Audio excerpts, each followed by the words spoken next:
మహిమలోకంలో ఉన్నత సింహాసనం మీద ఆశీర్వడిన మా దేవ, మీకే స్తుతులు స్తోత్రాలు నాయన. నిన్న నేడు ఏకరీతిగా ఉన్న మా ప్రియ పరలోక తండ్రి స్తోత్రాలు తండ్రి. ఉదయకాల దినమున మరొకసారి మిమ్మల్ని తండ్రి అని పిలువుట, మమ్మల్ని అందరినీ కూడా సజీవ లెక్కలో ఉంచి మా బ్రతుకుస్తున్న బైబిల్లోని కొన్ని విషయాలు మేము ధ్యానించుకుంటాం. మా రక్షణ విషయంలో మేము బాధ్యత కలిగి భారం కలిగి విరణ లోకములు అడుగు పెట్టేంత వరకు నాయన మా రక్షణ కొనసాగించుకుంటూ కొరకు అనుగ్రహించమని అలుపుడే నేను మరొకసారి మీ పిల్లలతో మీ మాటలు పంచుకోబోతుండగా పరిశుధాత్మ సహాయంతో నన్ను మమ్మల్ని నడిపించమని విని ప్రకటించి మమ్మల్ని మేము మోసపుచ్చుకోకుండా నాయన శరీరంలో ఉన్నంత కాలం ఈ శరీరాన్ని తండ్రి మీ యొక్క పనిలో సజీవ యాగంగా ఖర్చు చేస్తూ అపోస్తుల వల్ల మేమందరం కూడా తండ్రి మీ యొక్క పనిలోనే ఈ యొక్క తనువును తాలించిన కృపను అనుగ్రహించమని మీ సన్నిధికి వచ్చిన మీ పిల్లలందరిని బట్టి కూడా స్తోత్రాలు చెల్లించుకుంటూ నాయన ఏ మాటలైతే వినబడుతున్నాయో ఆ మాటలు మీ పిల్లల హృదయాల్లో నాటుటకు పరిశుద్ధాత్మ కార్యం జరిగించమని సమస్త మహిమ ఘనత ప్రభావాలను మీకు ఆరోపిస్తూ మా ప్రభును రక్షకుడైన క్రీస్తు వారి పరిశుద్ధమైన ఉన్నతమైన నామం ప్రార్థించి అడిగి వేడుకుంటున్నాము తండ్రి. ఆమేన్. మీ వాయిస్ కొంచెం క్లారిటీగా లేదు. లోగా వస్తుందా? ఆ, ప్రియ దేవుని సంగమా, జాగ్రత్త కొన్ని విషయాలను మనం నేర్చుకునే ప్రయత్నం చేద్దామండి. అదేంటంటే ఈ వారంలోనే సోమవారం దినమున మనం కొన్ని విషయాలను విన్నాము. దాని కొనసాగింపుగా మరికొన్ని విషయాలను మనం నేర్చుకునే ప్రయత్నం చేద్దామండి. రక్షణార్థమైన జ్ఞానము మనకు ఎలా కలుగుతుందనే విషయాన్ని మనము సోమవారం దినమున నేర్చుకున్నాం. మరి ఎంతమంది గుర్తుందో, ఎంతమంది హాజరయ్యారో నాకు తెలియదు, కానీ దాని కొనసాగింపుగానే కొన్ని విషయాలను మనం నేర్చుకునే ప్రయత్నం చేద్దాం. ముందుగా సోమవారం మనం ఏం విన్నామో కొన్ని విషయాలను జ్ఞాపకం చేస్తాను. మనకు రక్షణార్థమైన జ్ఞానం కలగాలంటే మనం ఏ మాటలైతే విన్నామో ఆ మాటలను విడిచిపెట్టి కొట్టుకొని పోకున్నట్లు మరి విశేషమైన జాగ్రత్త కలిగి ఉండాలి. మన విన్న సంగతులు అది అపోస్తుల బోధ అయి ఉండాలి. అపోస్తుల బోధ కాకుండా మనుషుల జ్ఞానాన్ని ఆధారం చేసుకొని వాక్చాతుర్యంతో కానీ, ఒకవేళ జ్ఞానాతిశయంతో కానీ వాక్యాన్ని బోధించిన దాని మీద ఆధారపడితే అది నిష్ప్రయోజనమై ఉంటుంది. మనకు రక్షణార్థమైన జ్ఞానం కలగాలంటే కేవలం అపోస్తులు మాత్రమే బోధించిన వాక్యం వినాలి. దానితో పాటు అపోస్తులు కాకుండా అపోస్తుల బోధను బోధించుటకు, రక్షణ సువార్తను బోధించుటకు పరలోకం నుంచి వచ్చిన దేవదూతకు కూడా పర్మిషన్ లేదని కొర్నేలి గారి సందర్భంలో మనం చూసాం. కొర్నేలి గారికి తన ఇంటి వారందరూ కూడా రక్షణ కలగాలంటే అపోస్తుడైన పేతురు గారిని పిలిపించుకొని వాక్యాన్ని వినమని దూత, పరలోకం నుంచి వచ్చిన దూత కొర్నేలి గారికి చెప్పిన సందర్భం మనం అపోస్తుల కార్యం 10, 11 అధ్యాయాల్లో చూసాం. ఎందుకంటే ఏ వాక్యాన్ని అయితే అపోస్తులు బోధించారో ఆ వాక్యాన్ని మరలా వారు తప్పుగా బోధించిన వారు గాని, పరలోకం నుంచి వచ్చిన దూత గాని వాక్యాన్ని బోధించిన అది శాపగ్రస్తమైపోతుందని గలతీయులకు రాసిన పత్రికలో మనం చూసాం. ఈరోజు దాన్ని కొనసాగింపుగా మనకి రక్షణ అనేది 3 దశల్లో అందించబడుతుంది. ఎవరైతే రక్షించబడాలనే ఆశతో లోకాశలను విడిచిపెట్టి పరిశుద్ధుని యొక్క రక్తములో ప్రతి పాపాన్ని కడుక్కొని పరిశుద్ధులుగా ఉంటకు పిలువబడ్డారో వారందరికీ కూడా రక్షణ అనేది 3 దశల వారీగా అందించబడుతుంది. మొట్టమొదటిగా మనకి రక్షణ ఎలా వస్తుందని చూసినట్లయితే తీతు పత్రిక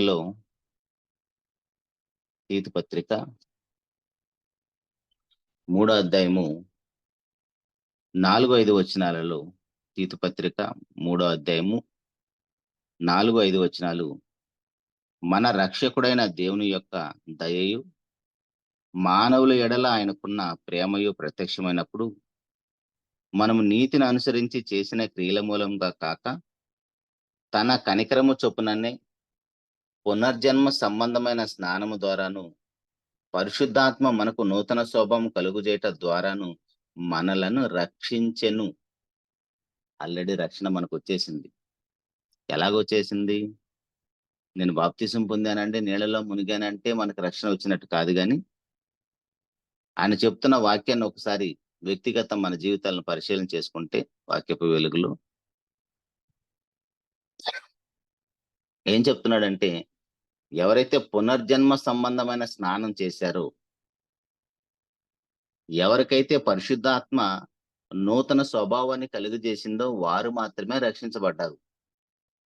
మనకు నూతన స్వభావం అనేది రాకుండా, అలవర్చుకోకుండా, నేను రక్షించబడ్డాను, బాప్తిసం తీసుకున్నాను అని భ్రమలో బ్రతికితే ఖచ్చితంగా మనం మోసపోతాం.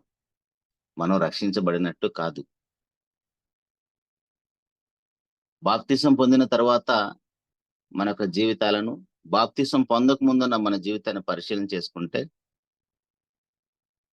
దాంతోనే అర్థమైపోతుంది మనం రక్షించబడ్డామా, ఇంకా రక్షించబడలేకుండా నాశనానికి వెళ్ళటానికి, దేవుని ఉగ్రతకు పాత్రులుగా ఉన్నామనేది అర్థమైపోతుంది. అది ఎవరు మనకు చెప్పాల్సిన అవసరం కూడా లేదు. మన జీవితమే మనకి ఎన్నో ఆధారాలను చూపిస్తూ ఉంటుంది వాక్యపు వెలుగులో. అయితే ప్రియ దేవుని సంగమా, పునర్జన్మ సంబంధమైన స్నానం ద్వారా పరిశుద్ధాత్ముడు మనకు నూతన స్వభావం కలుగుజేయట ద్వారా మనం రక్షించబడ్డాం. మనల్ని రక్షించుటకే క్రీస్తు ప్రభు పరలోకాన్ని విడిచి భూలోకాన్ని కూడా వచ్చాడు. మొదటి తిమోతి పత్రిక 1వ అధ్యాయము 15వ వచనంలో కూడా చూస్తే అదే ఉంటది. తిమోతి గారికి రాసిన మొదటి పత్రిక 1వ అధ్యాయం 15వ వచనంలో, పాపులను రక్షించుటకు క్రీస్తు యేసు లోకమునకు వచ్చెను. క్రీస్తు ప్రభు వారు భూలోకానికి ఎందుకు వచ్చాడంటే, పాపులను రక్షించుటకు ఆయన పరలోకం నుంచి భూలోకానికి వచ్చాడు. దానితో పాటు ఇంతకీ ఆయన రక్షించడానికి వచ్చానంటున్నాడు. ఇక్కడ పునర్జన్మ సంబంధమైన స్నానం ద్వారా మనం రక్షించను అంటున్నాడు. ఎక్కడి నుంచి రక్షించాడు? మనకు రక్షణ ఎలా వచ్చింది? ఎక్కడి నుంచి వచ్చింది అసలు? దేని నుంచి మనం రక్షించబడ్డామో మనకు తెలియనప్పుడు అప్పుడు కూడా మనం ప్రమాదంలో ఉన్నట్టే. వీలైతే అప్పుడప్పుడు మన క్రైస్తవ సహోదరి మనల్ని అడిగి చూస్తూ ఉండండి. లేదా వేరు సంఘాలకు అప్పుడప్పుడు మనం వెళ్తూ ఉంటాం. వెళ్ళినప్పుడు అడిగి చూస్తూ ఉండండి, ప్రశ్నిస్తూ ఉండండి. మీరు రక్షించబడ్డారా అంటే, అవునండి మేము రక్షించబడ్డామంటారు. అయితే ఎక్కడి నుంచి రక్షించబడ్డారు? ఎక్కడి నుంచి రక్షించబడ్డారని అడిగితే వారి దగ్గర సమాధానం ఉండదు. పాపం నుంచి రక్షించబడ్డామంటారు. మనం పాపంలో ఉన్నాము కాబట్టే ఆ పాపం నుంచి విమోచించడానికే క్రీస్తు ప్రభు వచ్చాడు. మనం రక్షించబడింది పాపాల నుంచి కాదండి. మనం రక్షించబడింది దేవుని యొక్క ఉగ్రత నుంచి. మనం పాపంలో ఉన్నాము కాబట్టి ఆ పాపం వలన దేవుని ఉగ్రత మన మీదకు దిగుతుంది. దేవుని యొక్క ఉగ్రత మన మీద దిగకుండా, దేవుని ఉగ్రత పాత్రలు మనం కాకుండా ఉండటమే రక్షించబడటం అంటే. ఈ విషయం మనకి రోమపత్రిక 5వ అధ్యాయం 9వ వచనంలో స్పష్టంగా కనిపిస్తుంది. రోమపత్రిక 5వ అధ్యాయం 9వ వచనంలో ఎన్నోసార్లు చదువుకున్న మాట. కాబట్టి ఆయన రక్తం వలన, క్రీస్తు ప్రభు యొక్క రక్తం వలన ఇప్పుడు నీతిమంతులుగా తీర్చబడి మరింత నిశ్చయంగా ఆయన ద్వారా ఉగ్రత నుండి రక్షించబడదుము. మనం ఎలా రక్షించబడ్డాము? ఎక్కడి నుంచి రక్షించబడ్డామంటే దేవుని యొక్క ఉగ్రత నుంచి రక్షించబడ్డాం. అసలు దేవుని యొక్క ఉగ్రత మన మీదకి ఎందుకు వస్తుంది? మనం పాపంలో ఉన్నాం కాబట్టి. పాపంలో ఉన్నామంటే మనం సాక్షాత్తు దేవునికే శత్రులం. 10వ వచనంలో అదే ఉంటది. ఎలయనగా శత్రులమై ఉండగా ఆయన కుమారుని మరణము ద్వారా మనము దేవునితో సమాధాన పరచబడిన వారమై ఆయన జీవించుట చేత మరి నిశ్చయముగా రక్షించబడతాము. మనల్ని ఎవరైతే రక్షించాడో ఆయన కూడా జీవించి ఉన్నాడు కాబట్టి మరింత నిశ్చయంగా మనం రక్షించబడతాము. మన పాపముల వలన మనం దేవునితో శత్రుభావం కలిగి ఉన్నప్పటికీ కూడా ఆ శత్రుత్వాన్ని తీసివేసింది క్రీస్తు ప్రభు యొక్క రక్తం. ఆయన కార్చిన రక్తం వలన దేవుని యొక్క ఉగ్రత మన మీద దిగకుండా దేవునికి పాపులకు మధ్య ఒక వారధిగా ఒక సంధి చేసి ఆ మహా ఉగ్రత కలిగిన దేవుణ్ణి మన ఎడల దీర్ఘశాంతాన్ని చూపించే విధంగా, పాపుల ఎడల సమాధాన పడే విధంగా క్రీస్తు ప్రభు యొక్క రక్తం దేవుని యొక్క మనసునే మార్చేసిందండి. అంటే ఎంత ఉగ్రత కలిగిన మహాభయంకరుడైన దేవుడే క్రీస్తు ప్రభు యొక్క రక్తాన్ని బట్టి మానవులైన మనలను క్షమిస్తున్నాడండి. అలా కాకుండా పాపంలోనే ఉంటే ఆ యొక్క మహా ఉగ్రత మన మీద దిగుతది. ఆ ఉగ్రత ఎంత భయంకరమైందో మనకు తెలుసు.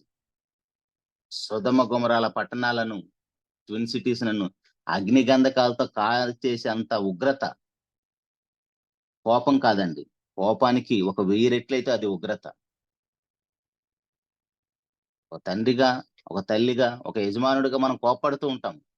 మన కోపం చాలా చిన్నదండి.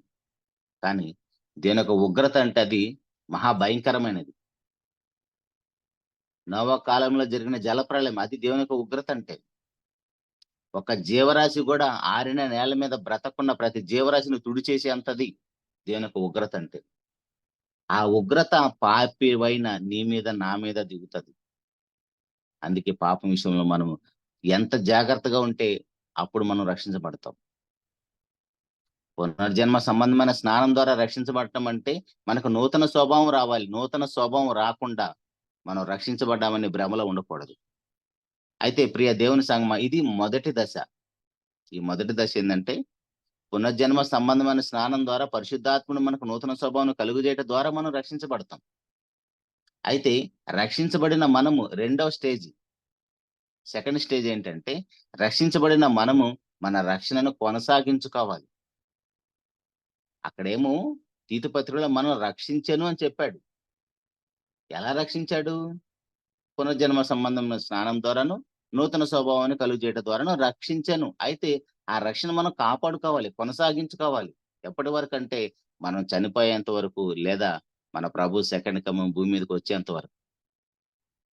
మన ముక్కుల్లో గాలి ఆడేంత వరకు, మన ఊపిరితిత్తులు పనిచేసేంత వరకు, మన శరీరంలో ప్రాణం ఉన్నంత వరకు మన రక్షణను మనం కొనసాగించుకోవాలి. అదే విషయాన్ని ఫిలిప్పీ పత్రిక 2వ అధ్యాయము 12వ వచనంలో జ్ఞాపకం చేస్తుంటే ఒకసారి చూద్దాం. ఫిలిప్పీలకు రాసిన పత్రిక 2వ అధ్యాయం 12వ వచనంలో, కాగా నా ప్రియులారా, మీరు ఎల్లప్పుడూను విధేయులై ఉన్న ప్రకారము నా ఎదుట ఉన్నప్పుడు మాత్రమే గాక మరి ఎక్కువగా నేను మీతో లేని ఈ కాలమందును భయంతోను వణుకుతోను మీ సొంత రక్షణ కొనసాగించుకొనుడి. కంటిన్యూ చేయాలి మన రక్షణను మనం. ఎప్పటి వరకంటే మనం చనిపోయేంత వరకు, అంతము వరకు దాన్ని కాపాడుకోవాలి. ఇక్కడ చాలా సమస్యలు ఉంటాయండి. మనం సడన్ గా యాక్సిడెంట్ లో చనిపోవచ్చు, సడన్ గా భయంకరమైన రోగం రావచ్చు, లేదా మనల్ని ఎవడైనా చంపొచ్చు. ఇలాంటి పరిస్థితులు ఏది వచ్చినా సరే ఆ చనిపోయే క్షణానికి వరకు మన రక్షణ మనం కొనసాగించుకుంటూనే ఉండాలి. మరణం అనేది మనకి ఏ రూపాన ఎటు నుంచైనా వస్తది.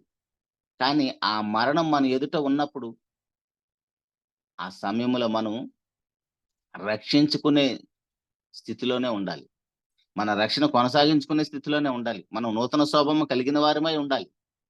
అలా లేకపోతే మన రక్షణ మనం చేజార్చుకునే ప్రమాదం ఉంది. ఎలా చేజార్చుకుంటామంటే దానికి గూడా దేవుడు ఒక ఆధారాన్ని మనకి, ఒక రుజువుని ఉంచి, మనకి బోధ బుద్ధి కలగటానికి మనకంటే ముందున్న దేవుని యొక్క పిల్లలు చేసిన తప్పుని, వారు పొందలేని రక్షణ మనకి రాపిచ్చి గ్రంథస్థం చేసి మన చేతిలో పెట్టాడండి. అది ఇశ్రాయేలు యొక్క జీవిత చరిత్ర. ఎందుకంటే వారిని రక్షించాలని, కానాన్‌లో అడుగు పెట్టాలని, వారి విషయంలో దేవుడు ఎన్నో గొప్ప గొప్ప యుద్ధాలు చేసి వారందరిని కూడా రక్షించి కానాన్‌లో అడుగు పెట్టడానికి దేవుడు ఎన్ని గొప్ప గొప్ప కార్యక్రమాలు చేసినా వారెవరు కూడా రక్షణలో అడుగు పెట్టలేకపోయారండి. వారు రక్షణలో అడుగు పెట్టలేకపోవడానికి కారణం వారి యొక్క పాపములే. ఇక్కడ మన పాపాలు కూడా దేవుని సన్నిధికి వెళ్లకుండా మన పాపాలు మనకు అడ్డుబండలాగా తయారవుతున్నాయి. ఇశ్రాయేలు యొక్క చరిత్ర ఒకసారి మనం చూస్తే కొరింథీయులకు రాసిన మొదటి పత్రిక 10వ అధ్యాయము మొదటి వచనం నుంచి, కొరింథీయులకు రాసిన మొదటి పత్రిక 10వ అధ్యాయము మొదటి నుంచి, సహోదరులారా, ఈ సంగతి మీకు తెలియకుండా నాకు ఇష్టం లేదు. అదేదనగా మన పితరులందరూ మేఘము క్రింద నుండిరి, వారందరూ సముద్రములో నడిచిపోయిరి, అందరూ మోషేను బట్టి మేఘములోను సముద్రములోను బాప్తీసం పొందితిరి, అందరూ ఆత్మ సంబంధమైన ఒకే ఆహారమును భుజించిరి, అందరూ ఆత్మ సంబంధమైన ఒకే పానము చేసిరి. ఏలయనగా తమ్మును వెంబడించిన ఆత్మ సంబంధమైన బండల మీద త్రాగిరి, ఆ బండ క్రీస్తే. అయితే వారిలో ఎక్కువ మంది దేవునికి ఇష్టలుగా ఉండకపోయిరు గనుక అరణ్యములో సంహరింపబడిరి. వారు ఆశించిన ప్రకారము మనము చెడ్డవాటిని ఆశించకుండానట్లు ఈ సంగతులు మనకు దృష్టాంతములుగా ఉన్నవి. జనులు తినుటకును త్రాగుటకును కూర్చుండి ఆటకును లేచిరి అని వ్రాయబడినట్లు వారిలో కొందరి వలె మీరును విగ్రహారాధకులై ఉండకుడి, మరియు వారి వలె మనము వ్యభిచరింపక ఉందుము. వారిలో కొందరు వ్యభిచరించి నందున ఒక్క దినముననే 23,000 మంది కూలిరి. మనం ప్రభును శోధింపక ఉందుము. వారిలో కొందరు శోధించి సర్పముల వల్ల నశించిరి. మీరు సణగకుడి, వారిలో కొందరు సణిగి సంహారకుని చేత నశించిరి. ఈ సంగతులు దృష్టాంతములుగా వారికి సంభవించి యుగాంతమందున మనకి బుద్ధి కలుగుటకే వ్రాయబడెను. ఇంత జాగ్రత్త చెప్పవలసిన అవసరం ఏమైనా ఉందండి దేవునికి? ఎన్ని జాగ్రత్తలు చెప్తున్నాడో చూడండి. ఇశ్రాయేలు జనాంగానికి 40 సంవత్సరాలు అవకాశం ఇస్తే కానాన్లో 2 అడుగు పెట్టారండి. 6,03,550 మంది బయలుదేరితే 2 రక్షించబడ్డారంట. సంఖ్యాకాండం మొదటి అధ్యాయము 45-46 వచనాలు ప్రతిసారి మనం చూస్తాం. 6,03,550 మంది బయలుదేరితే 2 రక్షించబడ్డారు. ఇప్పుడు మన సంఘములో ఎంతమంది ఉన్నాం మనం? మనలో ఎంతమంది రక్షించబడతారు? ఆ రక్షణలో అడుగు పెడతారు. దేవుడైతే రక్షణ ధారాళంగా అందరికీ ప్రసాదిస్తున్నాడు. కానీ రక్షణను కొనసాగించుకోవాలి కదా. రక్షించబడటం ముఖ్యం కాదండి. ఆ రక్షణ మనం కొనసాగించుకోవాలి. మనం చనిపోయేంత వరకు, రక్షణలో అడుగు పెట్టేంత వరకు ఆ రక్షణ మనం కొనసాగించుకోకపోతే మధ్యలో చేజార్చుకునే ప్రమాదం ఉందని ఇశ్రాయేలు యొక్క చరిత్రను దేవుడు మనకి గ్రంథస్థం చేతి ఇచ్చాడు. బాప్తిసం ద్వారా రక్షించబడతాం. ఆ రక్షణను మనం కొనసాగించుకోవాలి. అలా కొనసాగించుకోలేకపోతే మధ్యలో రాలిపోతాం. అదే విషయాన్ని హెబ్రీ పత్రికలో కూడా 3వ అధ్యాయము 9వ వచనంలో కూడా జ్ఞాపకం చేస్తాడు. ఒకసారి చూద్దాం. హెబ్రీలకు రాసిన పత్రిక 3వ అధ్యాయము 9వ వచనంలో,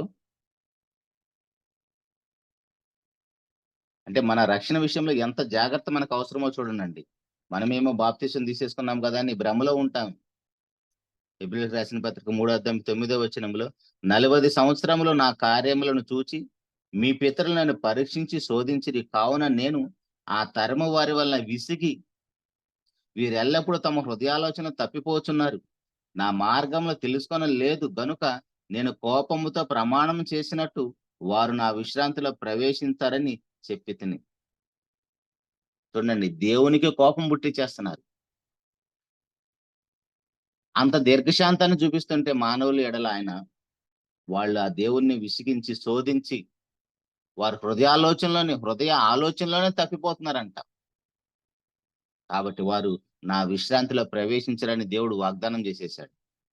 గట్టిగా చెప్పేశారు. వారికి 2 రక్షణలు అడుగు పెట్టారండి. 2. ఆ 2లో నువ్వు నేను ఉన్నామా? ఒకసారి మన రక్షణ విషయంలో మనం చెక్ చేసుకోవాల్సిన అవసరం ఎంతైనా ఉందండి. అలా చెక్ చేసుకోకపోతే ఖచ్చితంగా మనం పోతాం మధ్యలోనే. మన రక్షణ మనం చేజార్చుకుంటాం. వారు ఏం చేశారంట? విగ్రహారాధన చేశారంట, వ్యభిచరించారంట. 23,000 మంది ఒక్కరోజే కూలిపోయారంటండి. ఏమండి, మన ప్రాంతంలో, మన ఇంటి దగ్గరలో ఎవరైనా ఒక్కరు చనిపోతే ఆ వాతావరణం అంతా ఎలా ఉంటుందండి? విషాద ఛాయలు అలుముకుంటాయి. ఆ వాతావరణం 2-3 రోజుల దాకా పోదు. అట్లాంటిది ఒకే ప్లేస్ లో 23,000 మంది చనిపోయారంట. 23,000 మంది ఒకే ప్లేస్ లో చనిపోతే ఎలా ఉంటుందో చూడండి ఆ పరిస్థితి. అయినా బుద్ధి రావటం లేదు చూడండి. వారందరూ కూడా రక్షించబడిన వారే, బాప్తిసం పొందిన వారే, ప్రభు బలలోని తింటున్న వారే. డౌట్ రావచ్చు అప్పుడు క్రీస్తు ప్రభు చనిపోలేదు కదని. అక్కడ దృష్టాంతంగా రాయబడింది అదే. ఒకే ఆహారాన్ని భుజించారు, ఒకే పానాన్ని తాగారు వారు. ఆ బండ క్రీస్తు అనే చెప్తున్నాడు. ఒకే బండలోని తాగారు, ఒకే నీరు తాగారు, ఒకే ఆహారాన్ని భుజించారు. రక్షించబడ్డ వారందరూ మనము ప్రభు బల ఎలా చేవేస్తున్నా వాళ్ళందరూ కూడా అదే చేశారు. కానీ ఆ రక్షణ వాళ్ళు కొనసాగించుకోలేక మధ్యలో చేజార్చుకున్నారు. అయితే ప్రియ దేవుని సంగమా, ఇప్పుడు మనలో రక్షించబడిన వారం ఎక్కువ మంది ఉండవచ్చు. వాక్యం వింటున్న వారిలో మన రక్షణ మనం చేజార్చుకునే ప్రమాదం ఉంది. ఆ రక్షణ మనం కొనసాగించుకోవాలి. రక్షణ మనం కొనసాగించుకోకపోతే మధ్యలో చేజార్చుకుంటాం. వారు ఏం చేజార్చుకున్నారంట? విగ్రహారాధన చేసి, వ్యభిచరించి. మనం కూడా విగ్రహారాధన చేస్తున్నామా? వారి వల్లే మనుషులు చేసిన బొమ్మలు పెట్టుకోకపోయి ఉండవచ్చు. వారి విగ్రహారాధన అంటే బొమ్మను చేసి, ఐగుప్తులో వారు చూశారు కాబట్టి, నేర్చుకున్నారు కాబట్టి, అలాంటి విగ్రహారాధన చేసి వారు సంహరించబడ్డారు. ఇప్పుడు మనకి ఎలాంటి విగ్రహారాధన ఉంది? మనకు కూడా ఎన్నో విగ్రహారాధనలు ఉన్నాయి. ఎన్నో విగ్రహాలు ఉన్నాం, మనం పెట్టేసుకున్నాం. ఎలాంటి విగ్రహాలంటే, కొలసీలకు రాసిన పత్రిక 3వ అధ్యాయం 5వ వచనంలో, కొలసీలకు రాసిన పత్రిక 3వ అధ్యాయం 5వ వచనంలో, కావున భూమి మీద ఉన్న మీ అవయములను అనగా జారత్వము, అపవిత్రతను, కామాతురతను, దురాశను, విగ్రహారాధనైన ధనాపేక్ష, దీన్ని చంపేయాలి. విగ్రహారాధనగా మారిపోయింది ఏంటంటే ధనాపేక్ష. ధనవంతులుగా ఉండటం పాపం కాదండి, ధనాపేక్ష కలిగి ఉండటం పాపం. ధనముందని, డబ్బుందని గర్వంతో విర్రవీగుతో మాట్లాడుతూ ఉంటాం కదా. ఆ ధన గర్వం వల్ల మన కళ్ళు మూసిపోతా ఉంటాయి. మనుషులు కనపడరు మనకి. దేవుడు అంటే లెక్క ఉండదు, భయం ఉండదు. అది ధనాపేక్ష అంటే. కొండ మీద కోతినైనా దించొచ్చు డబ్బుంటే అంటారు కదా. అది ధనాపేక్ష అంటే. మన ధనం మన ప్రాణాన్ని నిలబెట్టలేదు. 2-3 సంవత్సరాల క్రితం మనందరికీ దేవుడు బుద్ధి చెప్పింది అదే. చిన్న కరోనా వైరస్ ప్రపంచం మొత్తాన్ని కూడా నాశనం చేసింది తెలుసు. కోట్ల మంది చనిపోయారు, కానీ వాళ్ళందరూ కూడా కోటీశ్వరులే.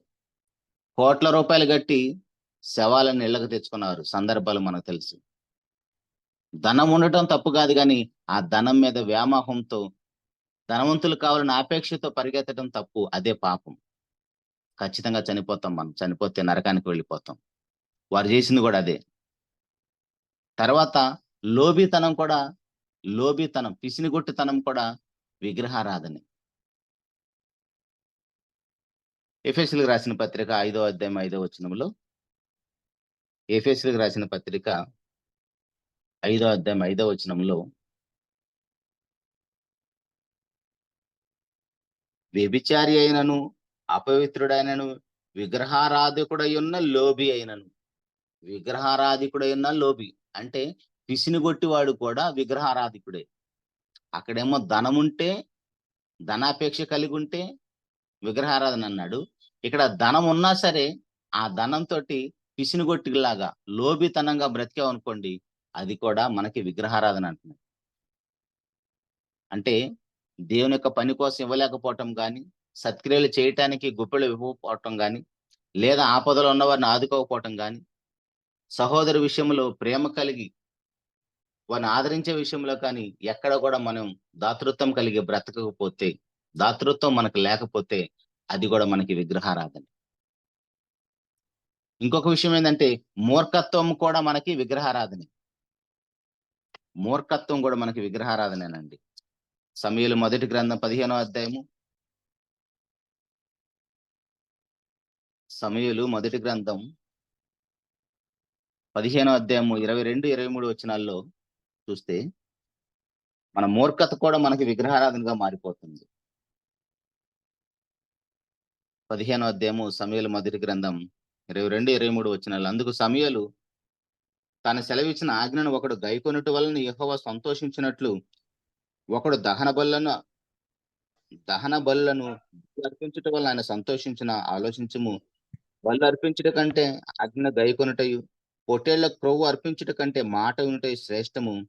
తిరుగుబాటు చేయుట సోద చెప్పుటయను పాపముతో సమానము. మూర్ఖతను అగపరచుట మాయా విగ్రహము. మూర్ఖతను అగపరచటం మాయా విగ్రహం అంటండి. మూర్ఖత్వం మళ్ళీ చాలా మందికి ఉంటది. ఎంత చెప్పినా మారు మనసు అనేది రాదు.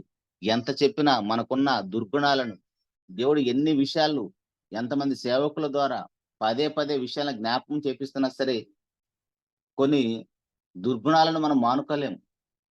చెడు అలవాట్లు, అవతల వాళ్ళ మీద నేరాలు మోపటం, దొంగతనం, వ్యభిచారం, మోసం, సహోదరులను నిందించటం, ఇవన్నీ కూడా మనకి విగ్రహారాధనగా మారిపోతున్నాయి. కారణం ఆ మూర్ఖత్వం వాక్యం మన హృదయంలో నాటబడనివ్వదు, ఫలాన్ని తీసుకొని రానివ్వదు.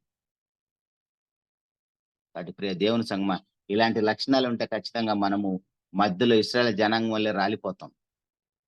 అవన్నీ కూడా మానుకోవాలనే ఇశ్రాయేల్ చరిత్రను దేవుడు గ్రంథస్థం చేసి మన చేతిలో పెట్టి పదే పదే వినిపిస్తూ ఉంటాడు. మనం ఏ ప్రసంగంలోకైనా వెళ్ళండి, చూడండి, వాళ్ళు 6 లక్షల మంది బయలుదేరారు, ఇద్దరు మాత్రమే రక్షించబడ్డారని పదే పదే జ్ఞాపకం చేస్తూ ఉంటాడు. కారణం ఏంటంటే 6 లక్షల మంది బయలుదేరితేనే ఇద్దరు రక్షించబడితే మన సంఘంలో ఎంతమంది ఉన్నాం, మన కుటుంబాల్లో ఎంతమంది ఉన్నాం, మనం పొందిన రక్షణ మనం కాపాడుకుంటున్నామో చూడండి. అటు ప్రియ దేవుని సంగమా, మన రక్షణ మనం కొనసాగించుకుంటూ ఉండాలి. అలా రక్షణ కొనసాగించుకోలేకపోతే మధ్యలో చేజార్చుకునే ప్రమాదం ఉంది. ఇంకా రక్షణ కొనసాగించుకోవాలంటే ఏం చేయాలో ఇంకొక విషయాన్ని కూడా చూద్దాం. ఇది 2వ స్టేజ్ లో ఉన్నాం. మనం అందరం కూడా సెకండ్ స్టేజ్ లోనే ఉన్నాం. రక్షణ మనం కొనసాగించుకునే స్టేజ్ లోనే ఉన్నాం. పునర్జన్మ సంబంధమైన స్నానం ద్వారా మనం రక్షించబడ్డాం. రక్షించను అన్నాడు అక్కడ. రక్షణ అయిపోయింది మనకి. కానీ ఆ రక్షణ మనం కొనసాగించుకుంటూ ఉండాలి. రక్షణ మనం కొనసాగించుకోలేకపోతే మధ్యలో చేజార్చుకునే ప్రమాదం ఉందని చెప్తున్నాడు. మనం కొరింథీయులకు రాసిన మొదటి పత్రిక 10వ అధ్యాయంలో అదే దాన్నే చూసాం. అక్కడ మనకి బుద్ధి కలుగుటకై ఈ విషయాలన్నీ రాపిచ్చానని చెప్తున్నాడు. 23,000 మంది ఒకేసారి చనిపోయారంట. ఎంత జాగ్రత్తలు చెప్తున్నాడో చూడండి. కాబట్టి ప్రియ దేవుని సంగమా, ఇది 2వ స్టేజ్. ఇప్పుడు మనం ఆ 2వ స్టేజ్ లోనే ఉన్నాం. అయితే చివరిగా ఈ యొక్క 3వ విషయాన్ని చూసుకొని ముగించుకుందాం. థర్డ్ స్టేజ్ ఏంటంటే మనం రక్షణలో అడుగు పెట్టాలి. అది ఎలా జరుగుతుందో ఆ తిమోతి గారికి రాసిన 2వ పత్రిక మొదటి స్టేజ్ లోనైతే దేవుడు మనల్ని రక్షించాడు. పునర్జన్మ సంబంధమైన స్నానం ద్వారా, పరిశుద్ధాత్ముడు మనకు నూతన స్వభావాన్ని కలుగు చేయటం ద్వారా రక్షించను. రక్షణ అయిపోయింది. 2వ స్టేజ్లో ఏంటంటే ఆ రక్షణ మనం కొనసాగించుకోవాలి. ఎలాంటి పరిస్థితులు ఎదురైనా సరే రక్షణ మన మధ్యలో చేజార్చుకోకూడదు. అంతం వరకు దాన్ని భయంతో వణుకుతో కాపాడుకోవాలని చెప్పాడు. 3వ స్టేజ్ ఎలా ఉంటుందో చూద్దాం. తిమోతి గారికి రాసిన 2వ పత్రిక 4వ అధ్యాయం 8వ వచనంలో 4వ అధ్యాయం 8వ వచనంలో, ఇక మీదట నా కొరకు నీతి కిరీటం ఉంచబడి ఉన్నదని, ఆ దినమందు నీతి గల న్యాయాధిపతి అయిన ప్రభు అది నాకు మాత్రమే కాకుండా తన ప్రత్యక్షతను ఆపేక్షించి వారికి అందరికీ అనుగ్రహించును. ఏమని చెప్తున్నాడంటే పౌలు గారు తిమోతి గారికి, ఇక మీదట నా కొరకు నీతి కిరీటం ఉంచబడింది. ఇక మీదట నా కొరకు నీతి కిరీటం ఉంచబడింది అని చెప్తున్నాడంటే అంతకు ముందు ఏమేమి కార్యక్రమాలు చేశాడో అవన్నీ కూడా మనకు తెలియాలి. ఏమేమి కార్యక్రమాలు చేశాడో చూస్తే ఫిలిప్పీలకు రాసిన పత్రిక 3వ అధ్యాయము 9వ వచనం నుంచి, ఫిలిప్పీలకు రాసిన పత్రిక 3వ అధ్యాయము 9వ వచనంలో, క్రీస్తును సంపాదించుకొని ధర్మశాస్త్ర మూలమునైన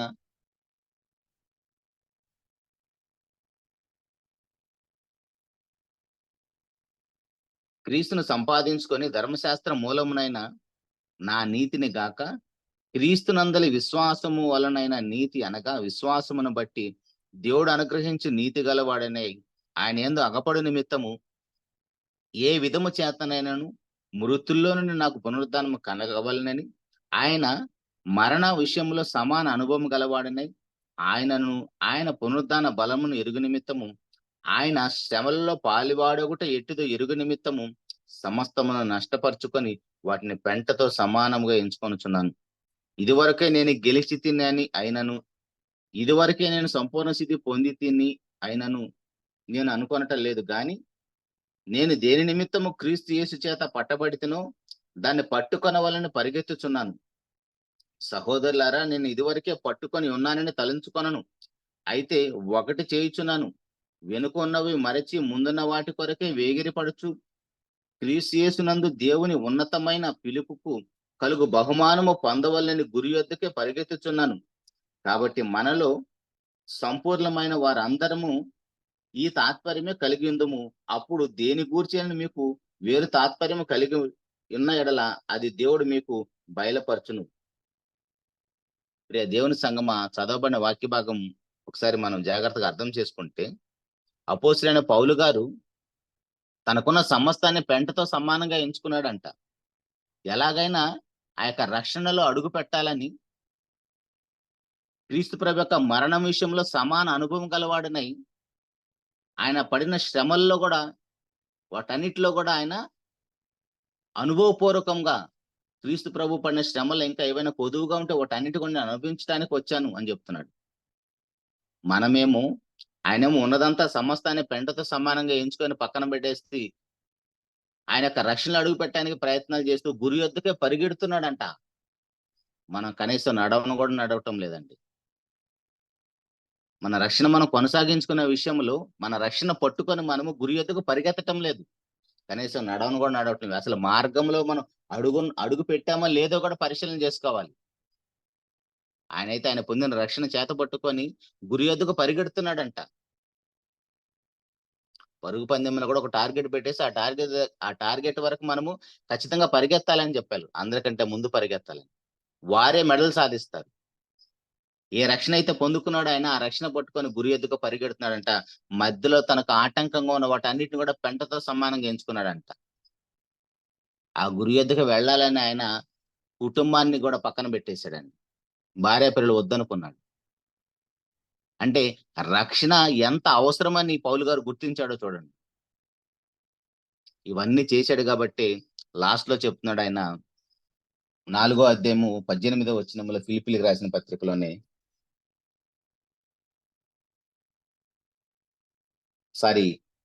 తిమోతి రాసిన 2వ పత్రిక అండి. తిమోతి గారికి రాసిన 2వ పత్రిక 4వ అధ్యాయం 18వ వచనంలో చివరగా ఏం చెప్తున్నాడంటే, ప్రభువు ప్రతి దుష్కార్యము నుండి నన్ను తప్పించి తన పరలోక రాజ్యమునకు చేరునట్లు నన్ను రక్షించును. ఇది జరిగిపోయిందా, జరగవలసి ఉందా? మొదటి స్టేజ్లోనైతేనేమో పునర్జన్మ సంబంధమైన స్నానం ద్వారాను పరిశుద్ధాత్ముడు మనకు నూతన స్వభావాన్ని కలుగు చేయడం ద్వారాను రక్షించను అని చెప్పాడు. అది జరిగిపోయింది. రెండో స్టేజ్లోనేమో మన రక్షణ మనం కొనసాగించుకుంటూ ఉండాలి. ఎప్పటి వరకు అంటే మనం చనిపోయేంత వరకు, అంతము వరకు. మూడో స్టేజ్లో ఏం చెప్తున్నాడంటే మనకు రక్షణ ఇచ్చును అని చెప్తున్నాడు. ఇచ్చును అంటే ఇంకా ఇవ్వలేదు, అది ఇంకా ఇవ్వవలసి ఉంది. జాగ్రత్తగా చూడండి ఆ యొక్క వాక్య భాగాన్ని. 18వ వచనంలో తిమోతి రాసిన 2వ పత్రిక 4వ అధ్యాయం 18వ వచనం, ప్రభు ప్రతి దుష్కార్యము నుండి నన్ను తప్పించి తన పరలోక రాజ్యమునకు చేరినట్లు నన్ను రక్షించును. అది జరగవలసి ఉంది, ఇంకా అది జరగలేదు. ఇది ఎప్పుడు జరుగుతుంది? మనం చనిపోయినప్పుడు, లేదా క్రీస్తు ప్రభు సెకండ్ కమింగ్ భూమి మీదకి వచ్చినప్పుడు.